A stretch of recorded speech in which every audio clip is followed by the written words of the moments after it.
Welcome to my channel! Ngayon naman, ang ituturo ko sa inyo ay kung paano gumawa ng ube puto cheese. Let's go! Okay, that's impressive. Pero using a rice cooker, that's the greatest thing kasi not everybody has an oven.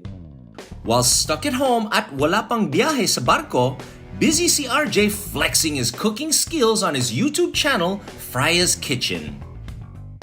Please subscribe and click bell button para lagi kayong ma-notify sa aming next video.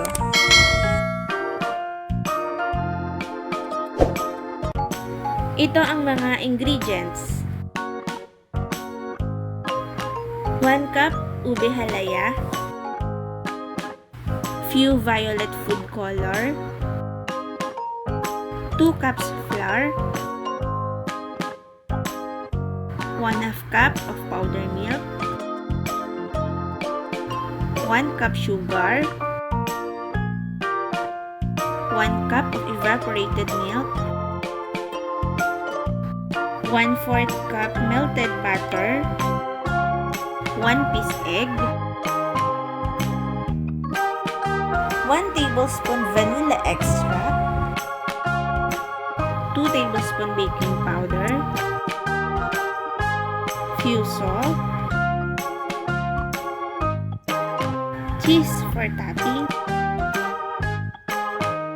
and 1 cup of water. Instructions: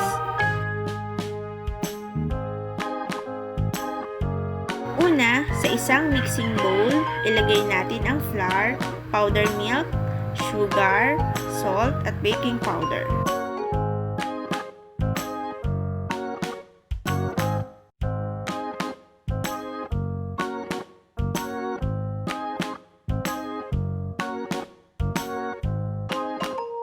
Haluin natin itong mabuti.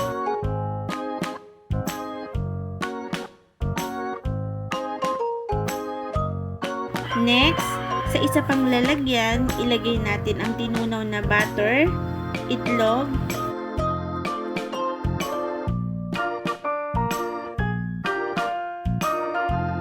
gatas,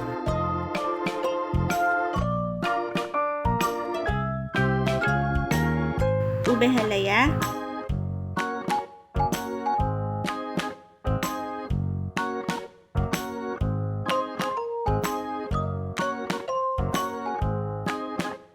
vanilla, tubig,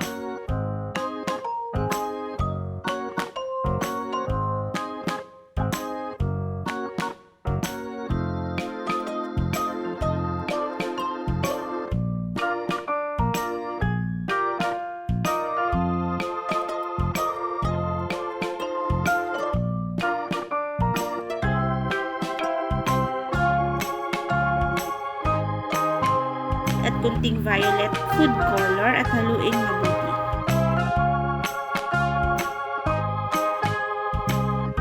Pagsasamahin na natin ang wet at dry ingredients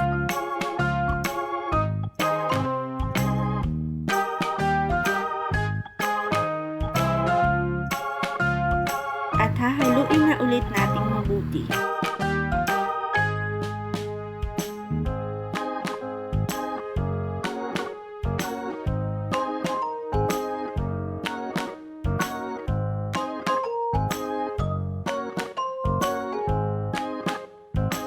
At para mas malambot ang ating puto, sasalain natin ito.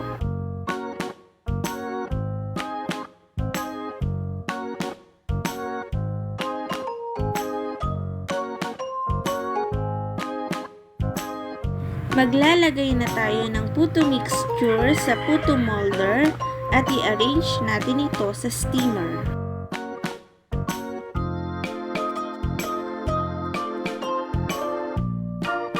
Sunod nating gagawin, lalagyan natin ng sliced cheese ang ibabaw ng puto.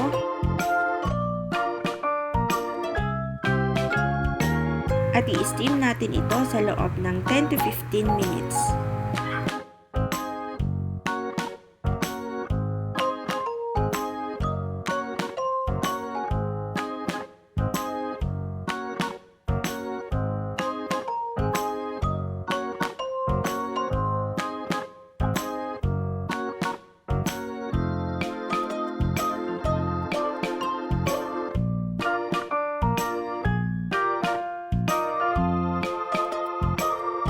Kapag luto na ito, palamigin muna natin ito bago alisin sa molder.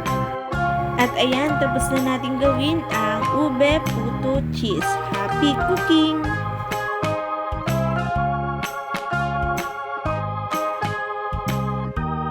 Thank you for watching! Kung hindi pa kayo nakakapag-subscribe, please subscribe na at i-click ang bell button para always updated kayo sa aming new video. Thank you! Bye!